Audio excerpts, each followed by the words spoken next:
أفلا يتدبرون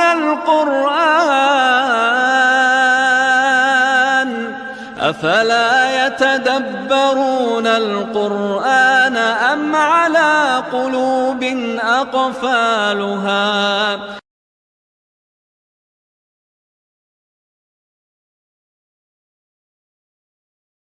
نواں سپارہ سورۃ الانفال آیت نمبر 29۔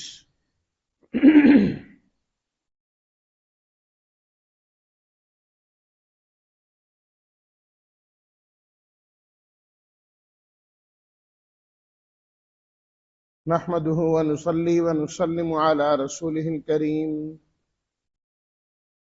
أما بعد فأعوذ بالله من الشيطان الرجيم، بسم الله الرحمن الرحيم، يا أيها الذين آمنوا إن تتقوا الله يجعل لكم فرقانا ويكفر عنكم سيئاتكم ويغفر لكم والله ذو الفضل العظيم۔ صدق الله مولانا العظيم۔ اللهم صل على سيدنا ومولانا محمد وعلى آله وأصحابه وبارك وسلم۔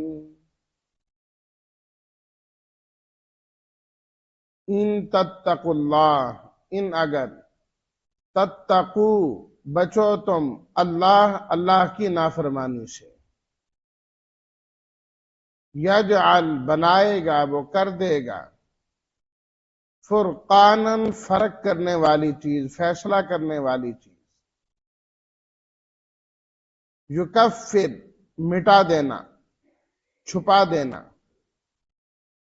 سیئاتکم تمہاری خطاؤں کو، یغفر مغفرت سے معاف کرنا،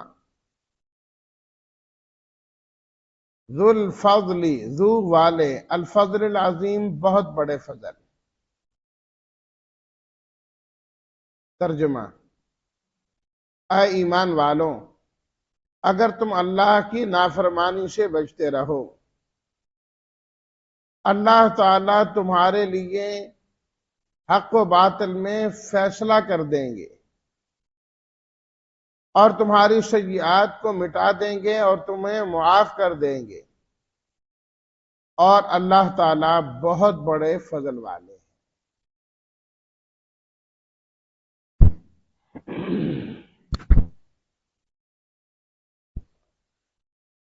قوانین میں سے اس آیت کے اندر بھی قانون بیان کیا گیا ہے ایمان والوں کے لیے،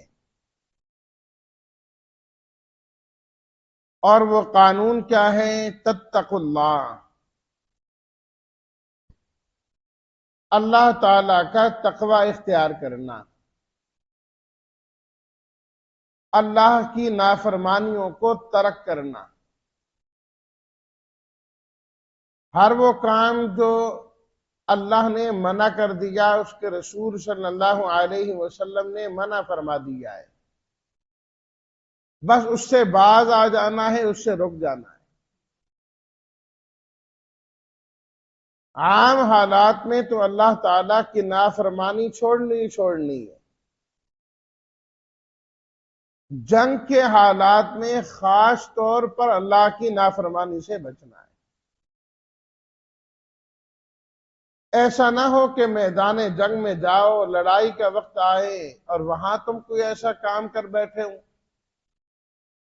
جس سے اللہ اور اس کے رسول کی مخالفت لازم آتی ہے۔ فرمایا اس سے اللہ تعالیٰ کی مدد اٹھ جائے گی، اللہ کی مدد اٹھ جائے گی۔ اللہ کی مدد کو حاصل کرنے کا طریقہ یہ ہے کہ اس کے حکموں کو ماننے والے بنو۔ تقوی ایک ایسی چیز ہے کہ جس کا حکم اللہ تعالیٰ نے سب شریعتوں کے اندر دیا ہے۔ وَلَقَدْ وَصَّيْنَا الَّذِينَ أُوتُوا الْكِتَابَ مِنْ قَبْلِكُمْ وَإِيَّاكُمْ ان اتقوا اللہ، فرمایا پکی بات ہے کہ ہم نے وصیت کی ان لوگوں کو جن کو کتاب دی گئی تم سے پہلے والوں کو بھی، وَإِيَّاكُمْ اے مسلمانوں ایمان والو تمہیں بھی ہم تاکیداً حکم دیتے ہیں ان اتقوا اللہ کہ تم تقوی اختیار کرنے والے بن جاؤ، اللہ کی نافرمانی کو ترک کرنے والے بن جاؤ، چھوڑنے والے بن جاؤ۔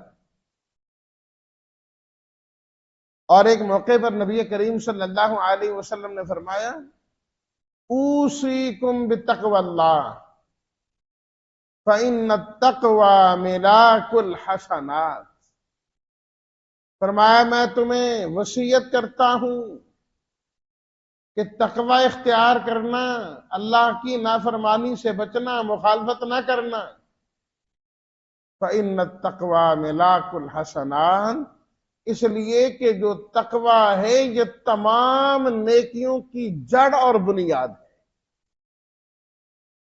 تمام نیکیوں کی جڑ اور بنیاد۔ فرمایا وہ اللہ کا ڈر، اللہ کا خوف، اس کی مخالفت نہ کرنا، اس کی نافرمانی سے بچنا ہے، سب چیزیں تقوی ہی کے اندر، ساری نیکیوں کی جڑ یہی۔ اس لیے کہ ایک انسان جتنے نیک اعمال کر لے اگر وہ اللہ کی نافرمانیوں کو ترک نہیں کر رہا، اللہ کی نافرمانی کو نہیں چھوڑ رہا، تو نافرمانیوں کی وجہ سے اس کی نیکیوں کا بھی کوئی بہت بڑا فائدہ نہیں۔ بہت ساری نیکیاں تو نافرمانیوں سے ویسے ہی ختم ہو جاتی ہیں، باقی بچتی نہیں۔ اور اگر ضائع نہ بھی ہوں تو اس کے فوائد حاصل نہیں ہوتے۔ بھئی جس طرح اے سی چلایا جائے گرمی کے موسم میں اور سارے دروازے کھڑکیاں کھول دی جائیں تو کیا فائدہ ہوگا؟ اب یہ ہیٹر لگائے ہوئے تاکہ گرمائش ہو، تو یہ بھی چل رہے ہیں، سارے دروازے کھڑکیاں کھول کے پنکھے بھی چلا دیں ساتھ، تو نیکی کا کیا اثر رہے گا؟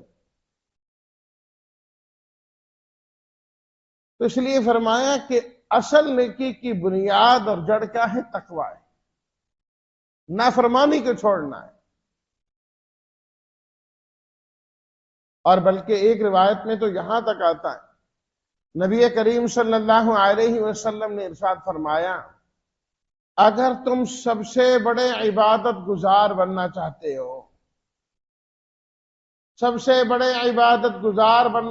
ہو، اتق المحارم، اللہ کی جو حرام کردہ چیزیں ہیں نا ان کو چھوڑ دو۔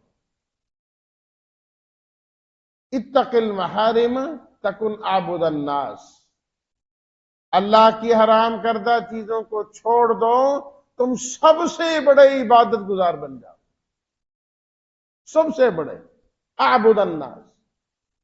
وہ بڑا عبادت گزار نہیں ہے جس کی نمازیں زیادہ ہیں، روزے زیادہ ہیں، زکوٰۃ زیادہ ہے، صدقات زیادہ ہیں۔ اللہ کے رسول صلی اللہ علیہ وسلم فرما رہے ہیں اصل عبادت گزار سب سے بڑا وہ ہے جو نافرمانیاں کم کرتا ہے، نافرمانی کم کرتا ہے، ادھر نماز بھی پڑھے ادھر جھوٹ بھی بولے تو کیا ہوگا؟ دکان پہ بیٹھا پورا دن جھوٹ بول رہا ہے اور 5 وقت کی نماز بھی پڑھ رہا ہے۔ بھئی حرام کام تو اس نے چھوڑا نہیں، ٹھیک ہے فرض اس کا ادا ہو رہا ہے اور ادا کرنا چاہیے، لیکن جو فوائد اور ثمرات ہیں وہ نہیں حاصل ہوں۔ ادھر روزہ رکھتا ہے لیکن ادھر سود کھاتا ہے، رات کو جب روزہ افطار کرتا ہے نا وہ سود کے پیسوں سے کرتا ہے، رشوت کے پیسوں سے کرتا ہے، تو کیا فائدہ؟ کوئی فائدہ نہیں۔ اس سے بہتر تھا کہ یہ پورا دن کھاتا پیتا رہتا لیکن حلال مال سے کھاتا پیتا رہتا۔ بھئی نفلی روزہ ہی ہے نا، تو حرام سے بچنا تو فرض تھا، سود سے بچنا تو فرض تھا، رشوت سے بچنا تو لازم تھا، تو حرام چھوڑا نہیں، اور نیکیوں باقی چیزوں کے پیچھے لگے۔ نبی کریم صلی اللہ علیہ وسلم کے سامنے دو خواتین کا ذکر کیا گیا کہ ایک خاتون تو ایسی ہیں جو بہت ہی عبادت گزار ہے، اللہ ہی اللہ اللہ ہی اللہ کرتی ہے، ہر وقت لگی رہتی ہے، مصلے سے اٹھتی ہی نہیں۔ لیکن بات یہ ہے کہ اس کے پڑوسی اس سے بڑے تنگ ہیں، کبھی کسی کو تنگ کرتی ہے، کبھی کیا کرتی ہے۔ اور دوسری خاتون وہ ہے، فرائض کی پابندی تو ہے لیکن بہت زیادہ نمازیں روزے یہ چیزیں نہیں ہیں، لیکن کسی کو تکلیف نہیں پہنچاتی۔ آپ علیہ الصلوۃ والتسلیمات نے فرمایا لا ورع کالکفی، تو کسی کو تکلیف نہیں پہنچاتی، ناجائز حرام کام نہیں کرتی نا، اس جیسا تو تقوی ہی کوئی نہیں۔ فرمایا وہ اصل متقی عورت ہے کہ حرام کام کوئی نہیں کرتی، کسی کو تکلیف پہنچانا یہ حرام ہے نا، ایذائے مسلم حرام ہے، مسلمان کو ایذا پہنچانا جائز نہیں۔ جو مسلمان کو ایذا پہنچائے اور اللہ کی عبادت میں رہے، فرمایا نہیں۔ تو فرمایا کہ جنگ کی حالت میں بھی ان تتقوا اللہ، تقوی اختیار کرو۔ جب تقوی اختیار کرو گے تو اللہ تعالیٰ کیا انعام دیں گے؟ چند انعامات اللہ نے یہاں پر اس آیت میں بیان کی۔ قرآن مجید میں تو بہت زیادہ اور جگہ ان للمتقین مفازا حدائق واعنابا، اللہ تعالیٰ اس سے کامیابیاں دیتے ہیں، جنت دیتے ہیں، بڑا کچھ ملتا ہے۔ یہاں بھی چند انعام اللہ تعالیٰ نے ذکر کیے۔ سورہ طلاق میں ہے وَمَن يَتَّقِ اللَّهَ يَجْعَل لَّهُ مَخْرَجًا وَيَرْزُقْهُ مِنْ حَيْثُ لَا يَحْتَسِبُ وغیرہ۔ یہاں پر فرمایا تقوی اختیار کرو گے، اللہ کی نافرمانی کو چھوڑو گے، یجعل لکم فرقانا، پہلا انعام اللہ تمہیں فرق کرنے والی چیز عطا فرمائے گا۔ بالکل مختصر لفظوں میں کہیں تو اللہ تمہیں دشمنوں پر فتح عطا فرمائے گا، فتح عطا فرمائے گا۔ فرقان فرق سے کہ دو چیزیں الگ الگ نظر آئیں، دونوں میں فرق ہو، فیصلے کو فرقان کہا جاتا ہے کیونکہ اس سے پتہ چل جاتا ہے سچا کون جھوٹا کون، صحیح کون غلط کون۔ یجعل لکم فرقانا، اللہ فیصلہ کر دیں گے، علمی فیصلہ بھی کر دیں گے اور عملی فیصلہ بھی کر دیں گے۔ علمی اور عملی فیصلے ہوں گے۔ وہ کیا فیصلے ہیں؟ علمی فیصلہ تو یہ ہے اللہ انسان کو ہدایت عطا فرمائے، پہلی چیز جو مانگتا ہے نا اہدنا الصراط المستقیم، اہدنا الصراط المستقیم، یا اللہ مجھے صراط مستقیم دے۔ فرمایا تقوی اختیار کرو، اللہ کامل ہدایت عطا فرمائے۔ نمبر 2 نور قلب، اللہ دل کا نور عطا فرمائیں، دل کی روشنی عطا فرمائیں گے۔ قرآن مجید میں ہے نا اللہ ولی الذین آمنوا یخرجہم من الظلمات الی النور، اللہ ایمان والوں کا دوست اور مددگار ہے، اللہ اندھیروں سے نکال نکال کے ایمان والوں کو روشنی میں لاتا ہے۔ اگر اللہ کی نافرمانی کو چھوڑ دو گے اللہ تمہارا دل روشن کر دے گا، اندر روشن ہو جائے گا، جس کے بارے میں نبی کریم صلی اللہ علیہ وسلم نے فرمایا کہ جو مومن ہے ینظر بنور اللہ، وہ اللہ کے نور سے دیکھتا ہے، اللہ کے نور سے دیکھتا ہے۔ اصل چیز تو دلوں کی روشنی ہے نا، دلوں کو منور کرنا ہے، دلوں میں نور پیدا کرنا ہے۔ فرمایا اللہ کی نافرمانی چھوڑتے جاؤ، دلوں کا نور پیدا ہوتا جائے گا، دلوں کا نور پیدا ہوگا۔ تو یہ علمی چیزیں اللہ ہدایت بھی دیں گے، دل کا نور بھی دیں گے۔ فرقانن، عملی فیصلہ اللہ کیا کریں گے؟ اس میں بھی دو چیزیں.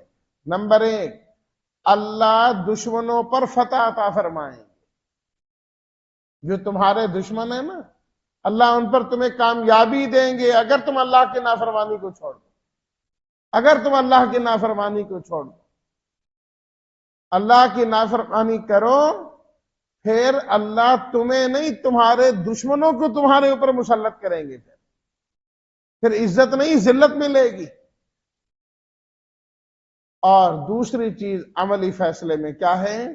اللہ آخرت میں نجات عطا فرمائے کہ جب آخرت میں فیصلے ہو رہے ہوں گے، ایمان والوں کے حق میں فیصلہ ہوگا. تو یہ ہے یجعل لکم فرقانا، کہ اللہ تعالیٰ گویا کہ فرقان چار چیزیں ہوئی. اللہ ہدایت بھی دیں گے، دل کا نور بھی دیں گے، دشمنوں پر کامیابی بھی دیں گے، اور اللہ آخرت میں نجات بھی عطا فرمائے. یہ تقوی کی برکت. یجعل لکم فرقانا. نمبر 3 وَيُكَفِّرْ عَنْكُمْ سَيِّئَاتِكُمْ، اللہ تمہاری سیئات کو مٹا دیں گے. اور تیسرے نمبر پر فرمایا وَيَغْفِرْ لَكُمْ، اللہ تمہاری مغفرت کریں گے. تو سیئات کو مٹانا اور معاف کرنا دونوں ایک ہی چیز ہیں بظاہر، لیکن مفسرین کرام نے لکھا کہ نہیں، ان میں فرق ہے.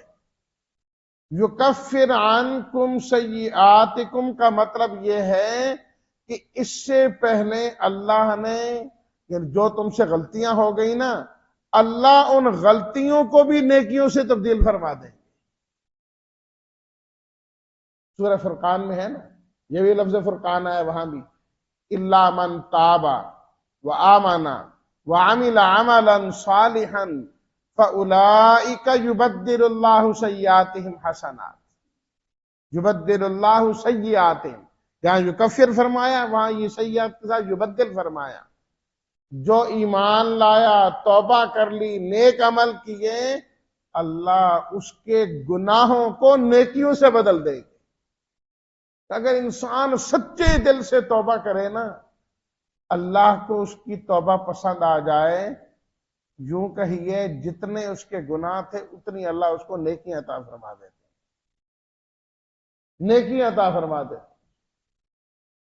وَيَغْفِرْ لَكُمْ، مغفرت بھی کریں گے. تو اللہ معاف بھی کر دیں گے، اور جو خطائیں ہیں انہیں اللہ تعالیٰ تبدیل بھی فرما دیں گے.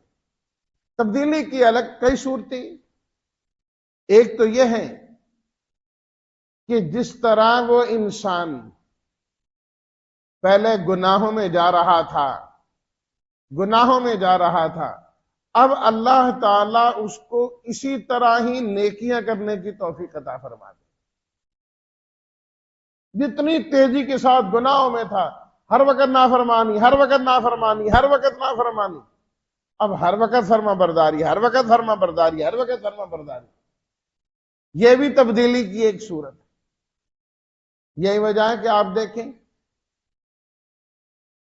بہت سارے ایسے نو مسلم جو پہلے کافر تھے بعد میں اسلام لائے، وہ اسلام پر اس طرح عمل کرتے ہیں کہ بائی برتھ جو مسلمان ہے وہ اس طریقے سے اسلام پر نہیں چل رہا ہوتا. وہ اس طریقے سے نہیں چل رہا ہوتا. وہ اس کی توبہ کے اندر اخلاص ہوتا ہے کہ اللہ بالکل اس کو الٹ چلا کے تبدیل کر دیتا. جس رفتار سے وہ گناہوں میں جا رہا تھا، اس سے کہیں زیادہ رفتار میں اللہ تعالیٰ اسے نیکیوں میں کر دیتا، الٹ ہو جاتا. اللہ اکبر. حضرت عمر رضی اللہ تعالیٰ عنہ نے ایک شخص کو گورنر لگایا. وہ لمبا واقعہ صرف اس کا ایک جز سناتا.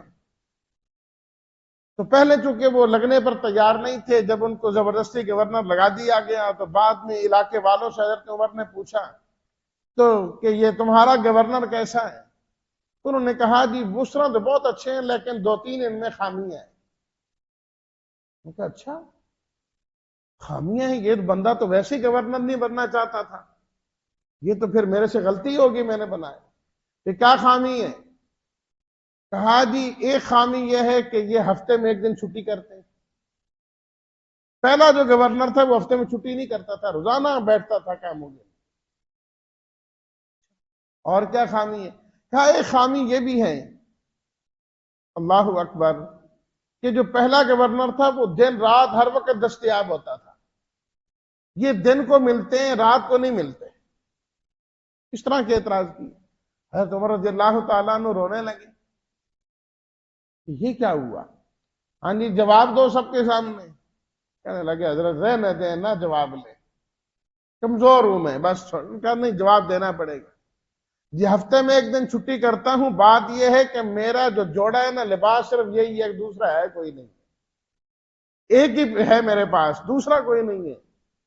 میں ایک دن چھٹی کرتا ہوں، گھر میں رہتا ہوں، اس کو دھوتا ہوں، اس کو سکھاتا ہوں، اس کو پہنتا ہوں، اس لیے اس دن میں گھر سے باہر نہیں آ سکتا، ہے نہیں ہے میرے پاس، اور اس لیے مجبوراً مجھے چھٹی کرنا پڑتی ہے کہ وہ لباس میں نے ہمیشہ تو نہیں پہننا، اس کو دھونا بھی تو ہے نا میں۔ اللہ اکبر۔ اچھا پھر دن کو ملتے اور رات کو کیوں نہیں ملتے؟ عرض کرنے لگے بات یہ ہے، میں شروع سے مسلمان نہیں ہوں، بعد میں مسلمان ہوئے، صحابہ کرام بعد میں ایمان لائے، کسی کے 20 سال، کسی کے 30 سال، 40 سال پہلے ویسے گزرے، کہا میں بھی بعد میں مسلمان ہوا، میری زندگی اللہ معاف کرے کفر میں بھی گزری ہے، تو میں مسلمان ہوا ہوں نا، تو میں نے تحیہ کیا جب تک زندہ رہوں گا پوری رات اللہ کی عبادت کروں گا، پوری رات اللہ کی عبادت کروں گا۔ میں نے اس لیے آپ سے معذرت کی تھی کہ آپ مجھے نہ بھیجیں، آپ نے بھیج دیا۔ بات یہ ہے کہ دن کو مخلوق کی خدمت کرتا ہوں، رات کو اللہ کی عبادت کرتا ہوں، اور میں نے اللہ سے وعدہ کیا ہوا، تو اس لیے میں رات جو ہے نا کسی کو ملتا نہیں ہوں، رات ساری میں نے اللہ کی عبادت کرنی ہے۔ تو ایسا ہے کہ جو ادھر سے پھر کے آئے ان کے جذبات بہت زیادہ ہے، بہت زیادہ ہے، کہ یہاں ہمارا مسلمان 5 وقت کی نماز پڑھنے کے لیے تیار نہیں ہے، اور جو نئے مسلم ہو رہے ہیں وہ تہجد بھی، اور کیسے کہ آگے سے آگے جا رہے ہیں کہ یار ہم نے زندگی نافرمانی والی گزاری ہے۔ تو یہ کیا ہوتی ہے؟ تبدیلی ہوتی ہے۔ یبدل اللہ سیئاتہم حسنات، اللہ ان کی سیئات کو حسنات سے بدل دیتے ہیں، توفیق ہی اللہ نے اتنی دے دی ان کو۔ اور ایک یہ ہے کہ اگر توبہ میں بہت اخلاص ہو، بہت اخلاص ہو، تو اللہ تعالیٰ اس کی وجہ سے اتنی ہی اس کو نیکیاں بھی عطا فرما دے۔ تو فرمایا اگر تم تقوی اختیار کرو گے تو اللہ تعالیٰ تمہارے گناہوں کو تو معاف کریں گے کریں گے، اس کے ساتھ ساتھ کیا ہے؟ اللہ گناہوں کو نیکیوں سے بھی بدل دے۔ واللہ ذو الفضل العظیم۔ اور اگلا انعام فرمایا اللہ بہت بڑے فضل والے، اللہ بہت بڑے فضل والے ہیں، اللہ تمہیں اپنا فضل عطا فرما دے، اللہ تمہیں اپنا فضل عطا فرما دیں گے۔ جس کو اللہ کا فضل مل جائے اسے اور کیا چاہیے؟ بھئی بندہ مسجد میں آ کر عبادت کر کے، نماز پڑھ کے، قرآن پڑھ کے مسجد سے نکلتے ہوئے کیا کہتا ہے؟ اللہم انی اسألک من فضلک، یا اللہ فضل چاہیے تھا، ان سب کچھ کر کے فضل ہی مانگ رہا ہے، اور مانگنا بھی چاہیے۔ اللہ نے خود قرآن مجید میں فرمایا وَاسْأَلُ اللَّهَ مِن فَضْلِهِ، سورہ النساء، لوگوں اللہ سے اللہ کا فضل مانگا کرو، اللہ سے اللہ کا فضل مانگا کرو، یا اللہ فضل کر دے، رحم کر دے، یا اللہ فضل کر دے۔ فضل اور رحمت جس پر ہوگی بس اس کا کام ہوگا۔ آتے ہوئے بھی اللہم افتح لی ابواب رحمت، اللہم انی اسألک من فضلک ورحمت، فضل اور رحمت ہی مانگو۔ تو اللہ تعالیٰ فرماتے ہیں تقوی تم اختیار کرو، اپنا فضل ہم تمہیں عطا فرمائے، اور جس پر اللہ کا فضل ہوگا وہ جنت میں جائے گا، جس پر بھی اللہ کا فضل ہوگا وہ جنت میں جائے گا۔ تو گویا کہ تقوی کا نتیجہ یہ ہے کہ اللہ اس بندے کو جنت عطا فرمائے۔ جنت عطا فرما دیں گے۔